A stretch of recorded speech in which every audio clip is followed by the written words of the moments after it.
자, 다음으로는 이제 전지를 반대로 연결하는 상황에 대해서 한번 살펴볼게요. 자, 이런 식으로 아까와는 다르게 P형 반도체를 전지의 마이너스 극에 그리고 N형 반도체를 전지의 플러스 극에 연결한 이런 상황을 생각을 해봅시다. 아까랑 방향이 반대죠. 그래서 아까처럼 전자의 움직임을 가지고 이 방향으로 연결을 했을 때 다이오드가 갖는 성질에 대해 한번 알아볼 거예요. 자, 아까랑 똑같이 마이너스 극에서 전자가 이렇게 이번엔 반시계 방향이죠? 전자가 반시계 방향으로 돈다고 생각을 해봅시다. 그럼 전자가 이렇게 반시계 방향으로 돌아서 P형 반도체에 들어오게 될 거예요. 맞지? 그럼 전자가 이렇게 유입이 되기 때문에 P형 반도체 안에는 원래는 양공이 꽤 균일하게 분포를 하고 있었겠지만 마이너스가 이로 들어오는 것 때문에 여기 있는 양공들은 상대적으로 플러스의 성질을 갖고 있다고 했잖아요. 그래서 전자가 이렇게 들어오고 있으면 양공들이 어떻게 되겠어?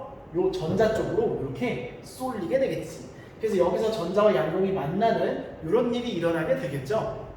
무슨 상황인지 이해가 돼요? 원래는 아무것도 회로를 구성하지 않았다면 자연 상태의 P형 반도체는 양공이 균일하게 분포했겠지만 전자가 이리로 흘러 들어오는 것 때문에 양공들이 전자에 끌려서 이 방향으로 쏠리게 된다.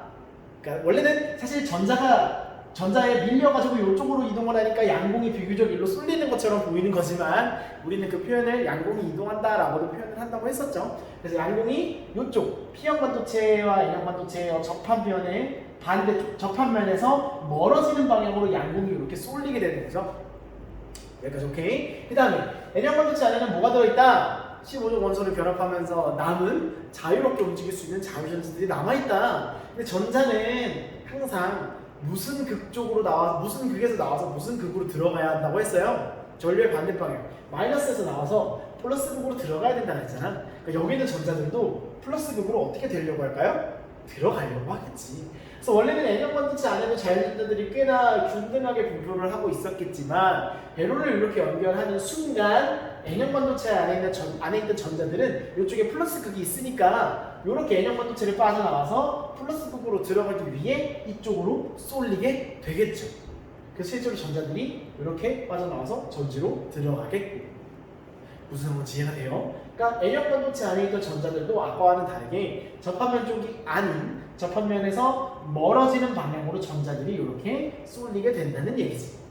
그러니까 P형 반도체 안에 있던 양공들도 이쪽으로 접합면에서 멀어지는 방향으로 쏠리고 N형 반도체 안에 있던 전자들도 접합면에서 멀어지는 방향으로 쏠리게 되는 거야. 마치 이렇게 막 자유롭게 막 분포를 하다가 이렇게 양쪽으로 쏠리는 이런 상황이 발생을 하게 되는 거죠. 그럼 상대적으로 아까와는 다르게 접합면 근처에서는 양공도 별로 거의 없고 전자도 거의 없어지는, 왜냐면 다 반대쪽으로 쏠렸으니까. 그쵸? 여기는 거의 뭐 아무것도 없는 그런 상황이 되겠네. 아무것도 없다기보다는 양공과 전자라는 전화 운반체가 거의 없는 그런 공간이 만들어지겠네요. 그쵸? 그래서 여기는 아무것도 없는 층이다 라고 해서 우리가 공핍층이라고 부르기도 해요. 교재에는 안 나와 있어서 그냥 상식상으로만 명칭만 한번 그냥 어디서 들어봤다 정도로만 알고 있읍시다. 그래서 이런 방식으로 P형과 N형에 반대되는 부호의 극을 전지를 연결을 하게 되면 이런 식으로 양공과 전자가 각각 반도체에 들어있던 양공과 전자가 접하면서 멀어지는 방향으로 쏠리게 되면서 가운데 공핍층을 형성을 하게 된다. 자, 그러면 아까 순방향 바이어스 같은 경우는 전자가 이렇게 흘러 들어오면서 양공과 전자가 결합을 하고 접합면 쪽으로 가까워지니까 그 전자가 다시 P형 반도체를 통과하면서 회로를 다시 순환을 하는, 그래서 따라서 전류가 계속 흐를 수 있는 그런 환경이었다면 이 경우는 양공도 이쪽으로 쏠리고 여기는 전자가 쏠려버려요. 가운데는 공핍층이라는 게 형성이 된다고요. 다시 말해 전화 운반체가 없는 공간이 생겨버린다고. 그럼 전자가 이렇게 N형 반도체에서 나와서 전지를 타고 다시 P형 반도체로 들어간다고 한들 이 공핍층을 통과해서 계속 전류가 흐를 수 있을까요? 우리가 앞서서 배운 것과 같이 전류가 잘 흐르기 위해서는 전화 운반체의 개수가 많아야 합니다. 근데 여기 공핍층이 형성이 되게 되면 전화 운반체 자체가 없는 공간이기 때문에 사실은 거의 없는 공간이기 때문에 전자가 여기 양공이 몰려있는 곳을 뚫고 이렇게 N형 반도체를 뚫고 나아가기가 매우 힘들어요.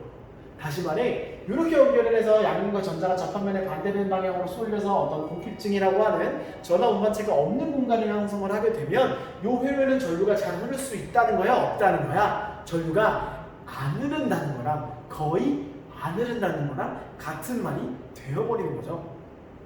무슨 말인지 알겠어요? 이해가 됩니까? 이거 잘 이해하셔야 돼요. 자, 그래서 이렇게 연결하는 방식을 아까와 반대되는 방식이라 그래서 역방향 바이어스라고 부릅니다. 왜 역방향이겠어요? 플러스의 성질을 띠는 이 P형 반도체는 마이너스 극에다 갖다 연결을 하고 이 마이너스의 성질을 띠는 N형 반도체를 플러스 극에다 연결을 한 반대 방향인 극에다가 연결을 했다는 뜻으로 이해를 하면 명칭이 헷갈리지 않을 겁니다.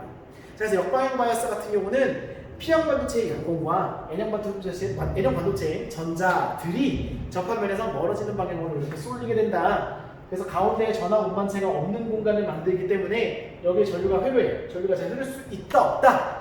없다 라는 거죠. 무슨 말인지 알겠나요? 아까와 차이점은 단순히 뭐야? 전지의 극을 바꿔줬을 뿐이에요. 이거 쉬워요? 어려워요? 굉장히 쉽죠? 회로를 왜 전지에 연결되어 있는 선을 그냥 바꿔 하면 되는 거잖아요. 그쵸?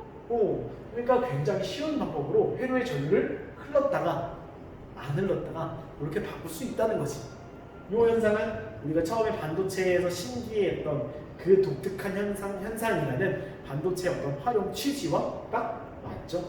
단순히 전지의 극을 바꿔주는 것만으로 순방향, 역방향을 바꿔주기만 하는 걸로도 회로의 전류가 흘렀다가 안 흘렀다가를 자유롭게 조절할 수 있다라는 사실인 거지. 오케이. 그래서 여러분들은 이 순방향 바이어스와 역방향 바이어스로 연결을 했을 때 어떤 원리로 전류가 흐르고 어떤 원리로 전류가 안 흐르게 되는지를 상세하게 선생님의 설명이 없이도 스스로도 이렇게 좀 상황을 만들어 볼 수 있는 연습을 충분히 한다면 어렵지 않을 것 같아요. 알겠죠?